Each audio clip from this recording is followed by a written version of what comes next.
E aí, pessoal, tudo certo? Saiu o relatório de setembro do CPTS-11 e olha, a grande manchete é um ganho de capital que pode chegar a 20 milhões de reais para o fundo. Nesta análise, a gente vai mergulhar fundo nos detalhes para entender de onde vem esse número e o que ele significa na prática para os dividendos. Vamos lá! Então, a pergunta principal é essa: o que está por trás dos resultados do CPTS-11 nesse mês? O que realmente movimentou o fundo? É isso que a gente vai investigar agora. Bom, a grande notícia do mês, a manchete mesmo, veio de uma movimentação bem estratégica em outro fundo da casa, o CPSH11. Eles venderam alguns ativos de shopping, uma venda bem relevante, e isso acaba respingando diretamente aqui no CPTS11. É que funciona assim: como o CPTS-11 é cotista do CPSH11, ele tem direito a uma fatia desse bolo, entende?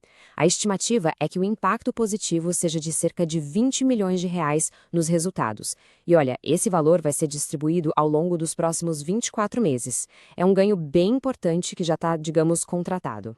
Para a gente entender o cenário completo, nosso roteiro vai ser o seguinte: vamos passar pela manchete, que já começamos, depois os números principais do fundo. Aí a gente divide o lado cheio do copo, com os pontos positivos, e o lado vazio, com os riscos para ficar de olho. E para fechar, a gente olha as projeções de dividendos e amarra tudo numa conclusão.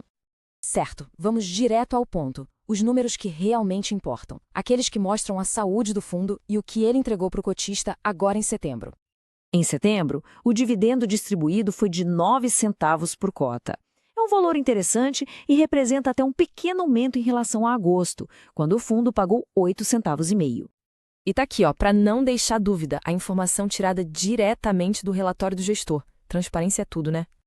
E um detalhe legal, o resultado real do fundo, o que ele gerou de verdade, foi um pouquinho maior que o dividendo, 9,3 centavos por cota. Essa sobrinha permite que ele vá criando uma pequena reserva, o que é ótimo para dar mais estabilidade lá na frente. Outro ponto que a gente sempre bate o olho é a diferença entre o preço da cota na bolsa e o valor patrimonial dela. E aqui, olha só, a gente tem um desconto bem relevante. É como se fosse possível comprar uma cesta de ativos que no papel vale R$ 8,89, pagando apenas R$ 7,64. Isso pode, claro, ser uma oportunidade, mas também mostra que o mercado pode estar vendo algum risco. É um ponto para a gente manter no radar. Agora, vamos virar a página e focar no lado cheio do copo. O que o relatório trouxe de mais positivo neste mês? Bom, além daquele ganho de capital de 20 milhões que já está garantido, a gestão faz questão de destacar outros dois pontos fortes. A carteira de crédito está 100% adimplente, ou seja, ninguém está devendo, zero calote. Isso é um sinal de saúde e de boa gestão. E mais, o perfil dessa carteira é high grade, ou seja, de devedores considerados de alta qualidade. E a gestão também aproveita para mostrar que tem feito um bom trabalho ao escolher outros fundos da própria casa para investir o dinheiro do CPTS-11. E os números aqui não mentem. A gente vê na prática a taxa interna de retorno, a TIR, desses investimentos foi de 19,1%. Isso supera com folga o IFIX, que é o nosso principal índice de fundos imobiliários, e outros indicadores importantes como o CDI. Ponto para a gestão. Muito bem, mas para a análise ser completa, a gente precisa olhar o outro lado da moeda. Vamos agora para os pontos de atenção, os riscos que a gente precisa monitorar. Primeiro, a composição da carteira. A maior parte do dinheiro está em cotas de outros fundos imobiliários, os FIIs, e uma outra fatia bem grande está em CRIs, que são aqueles títulos de dívida do setor imobiliário. E aqui está um ponto que exige muita atenção: a alavancagem. O fundo pega dinheiro emprestado, basicamente, para tentar aumentar seus ganhos. E hoje, essa dívida já representa mais de 20% do patrimônio do fundo. Pois é, a alavancagem é sempre uma faca de dois gumes, né? Quando os juros estavam lá embaixo, essa estratégia foi ótima, ajudou a turbinar os resultados. O problema é que o jogo virou. Com a Selic alta, o custo dessa dívida subiu e, como o próprio gráfico do gestor mostra, o impacto nos últimos meses já começou a ser negativo para o fundo. Diante de tudo isso, o que o gestor projeta para os dividendos nos próximos meses? O que dá para esperar?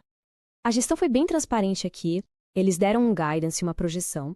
O cenário base é manter os 9 centavos por cota, mas num cenário otimista, dá para chegar a 10 centavos.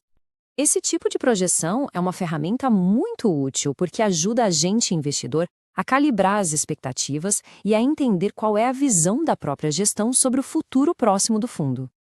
Ok, então vamos amarrar todas as pontas. Qual é o balanço final dessa análise do CPTS-11 em setembro? Resumindo a ópera, de um lado temos pontos muito positivos, como esse ganho de 20 milhões para entrar no caixa e uma carteira de crédito super saudável. Do outro lado, os pontos de atenção são importantes. A cota segue com esse desconto de 14% e o risco da alavancagem, com os juros altos, é algo para ser monitorado bem de perto. E agora eu quero saber a opinião de vocês. O que acharam desses resultados do CPTS-11? Faz sentido essa análise? Deixem os comentários aqui embaixo, vamos continuar essa conversa?